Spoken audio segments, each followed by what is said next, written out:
Assalamualaikum warahmatullahi wabarakatuh. Perkenalkan, nama saya Faris Akmal Fahrezi. Saya dari Fakultas Farmasi Universitas Wahid Hasyim Semarang. Di sini saya akan mengerjakan sebuah kasus, yaitu sebuah penelitian yang dilakukan untuk mengetahui efek pemanasan terhadap pH atau keasaman emulsi yang dibuat dengan emulgator lecithin. Selanjutnya, kita buka aplikasi SPSS dan memasukkan data pada aplikasi SPSS. Yang pertama, pada nama. Yang ke satu, mula-mula dengan desimal 2. Dan pada label kita kasih nama mula-mula. Kemudian pada nama yang kedua, kita beri nama pemanasan. Dan pada label kedua, kita beri pemanasan. Selanjutnya, kita klik ke data view, masukkan data yang sesuai pada kasus 1. Selanjutnya kita klik analis, kita klik deskriptif statistik, kita klik frequencies. Kemudian kita pindahkan mula-mula ke variabel dan pemanasan ke variabel. Selanjutnya kita klik statistik. Karena kita akan mencari mean, kita klik mean. Kemudian kita klik continue. Kemudian kita klik OK.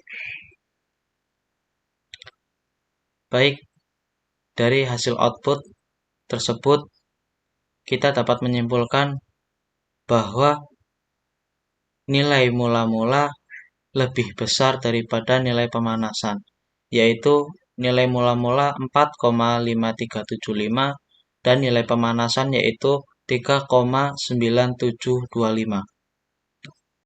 Kemudian setelah kita mencari nilai rata-rata atau mean mula-mula dan pemanasan, selanjutnya kita akan menguji normalitas menggunakan metode Shapiro-Wilk. Yang pertama, kita klik analis, kemudian kita klik deskriptif statistik, kita klik explore, kemudian kita pindahkan mula-mula dan pemanasan ke dependent list. Kemudian kita ganti menjadi plot. Kemudian kita klik plot. Kita hilangkan stem and left. Kita ubah menjadi none. Kemudian kita klik normality plot. Kemudian kita klik continue. Selanjutnya kita klik OK.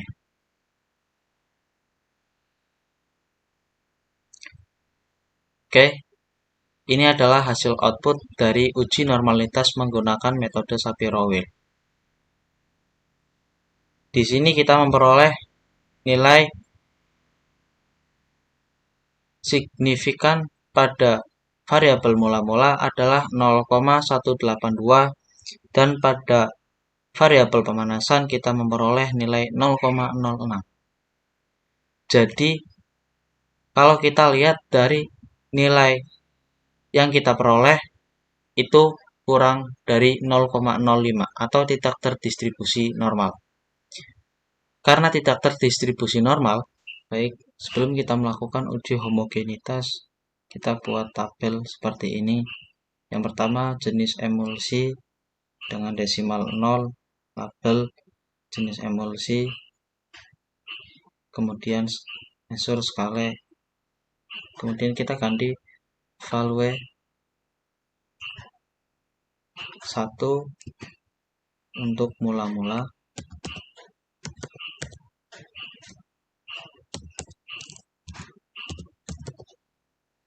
kita add, kemudian 2 untuk pemanasan, kita add lagi. Selanjutnya kita OK. Kemudian yang kedua ada pH dengan desimal 2, label 2.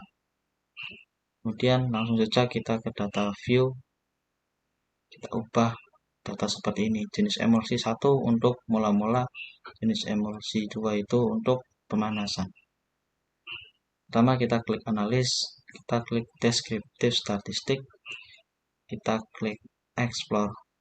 Kemudian kita pindahkan jenis emulsi ke factor list, pH ke dependent list, kemudian kita klik plot. Kita hilangkan centang ini dan kita klik none, kita klik power estimation, kita klik continue, kemudian kita klik OK. Baik, ini adalah hasil dari uji homogenitas pada kasus 1.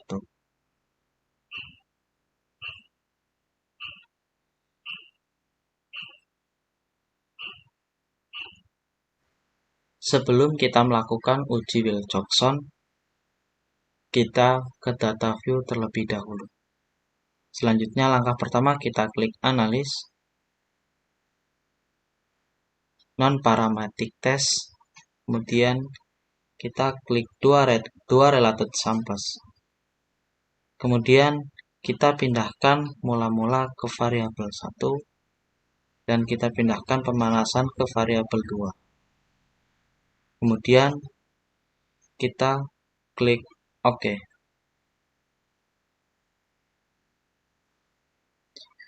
Berdasarkan hasil analisis uji Wilcoxon, kita dapat mengetahui adanya perbedaan yang bermakna antara pH emulsi dan pH mula setelah pemanasan. Hal tersebut bisa kita lihat dengan mengetahui nilai asimsiknya, yaitu 0,02. Kesimpulannya yaitu dari uji beda tersebut kita bisa simpulkan bahwa pemanasan berefek pada pH emulsi. Hal ini berdasarkan alasan yang kuat, yaitu perbedaan antara pH emulsi mula-mula dan pH emulsi pemanasan. Oke, selanjutnya pada kasus 2 kita akan membahas rata-rata kadar sakarin pada minuman merek impor lebih besar dibandingkan merek lokal, dan apakah ada perbedaan yang bermakna kadar sakarin merek impor dan merek lokal. Langsung saja kita masuk pada aplikasi SPSS. Kita masukkan data ini ke dalam aplikasi SPSS. Yang pertama ada pada nama lokal, yang kedua pada nama ada impor, lokal dengan desimal 2, labelnya lokal, impor dengan desimal 2 dengan label impor.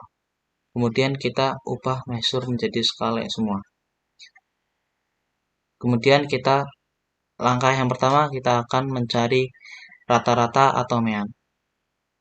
Kita ke data view terlebih dahulu.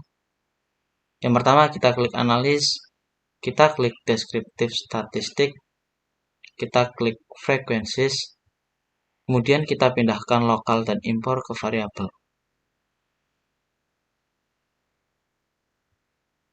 Kemudian kita klik statistik. Karena kita akan mencari rata-rata atau mean, kita klik mean. Kemudian kita klik continue, kemudian OK.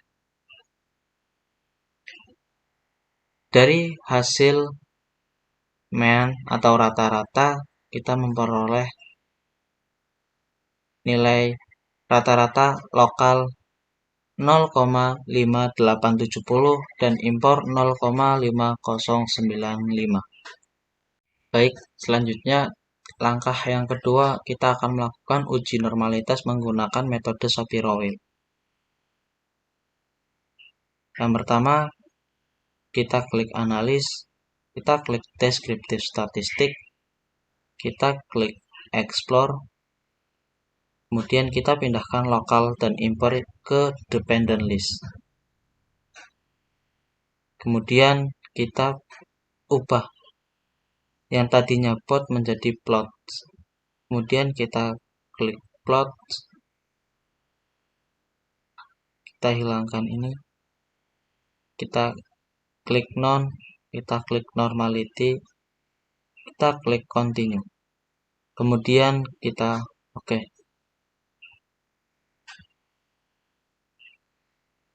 Baik, dari metode normalitas menggunakan metode Shapiro-Wilks, kita memperoleh nilai signifikan dari variabel lokal yaitu 0,517 dan 0,017 pada variabel impor.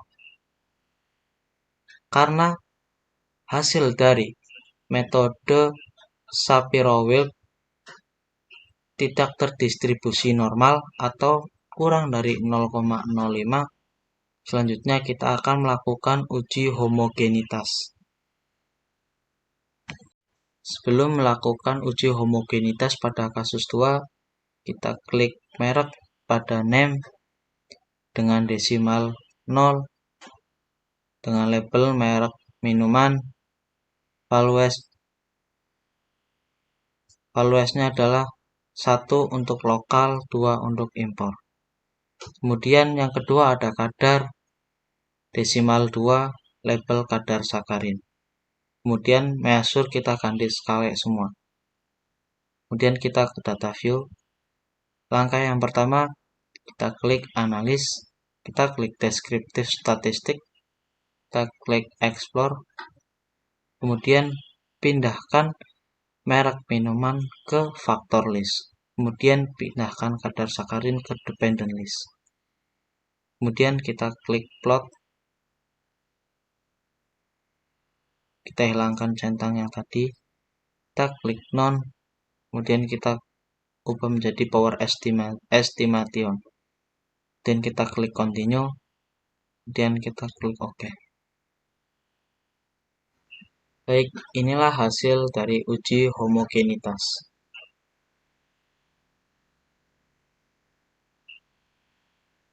Selanjutnya kita akan melakukan uji Mann-Whitney. Karena pada uji normalitas data tidak terdistribusi normal atau 0,05. Langsung saja kita ke data view terlebih dahulu. Kita klik analis, kita klik non-parametric test, kita klik 2 independent sample, kemudian pindahkan merek minuman ke grouping variable. Kemudian kita pindahkan kadar sakarin ke the test variable list. Kemudian kita klik option seperti ini. Kita klik continue. Kemudian kita klik merek. Define group. Klik 1 dan klik 2. Kemudian kita continue. Setelah itu kita klik OK. Oke, pada uji Mann-Whitney merupakan pengujian non-parametrik. Sampel tidak harus diambil dari populasi yang terdistribusi normal. Uji Mann-Whitney dilakukan dengan membuat ranking data dalam bentuk meningkat atau menurun. Menurut hasil output SPSS uji Mann-Whitney, diketahui nilai asim-signya yaitu 2 min violet adalah 0,310 atau lebih besar dari 0,05.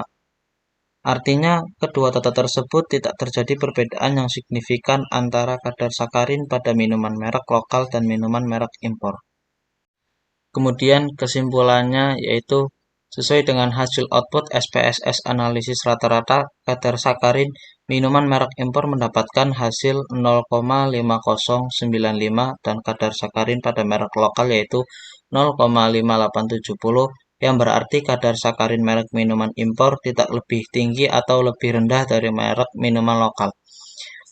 Pada media massa dinyatakan bahwa kadar sakarin di minuman merek impor lebih tinggi dari kadar sakarin di minuman merek lokal. Pernyataan tersebut tidak benar karena menurut analisis seorang farmasis menghasilkan kadar sakarin pada merek impor lebih rendah dari kadar sakarin minuman merek lokal.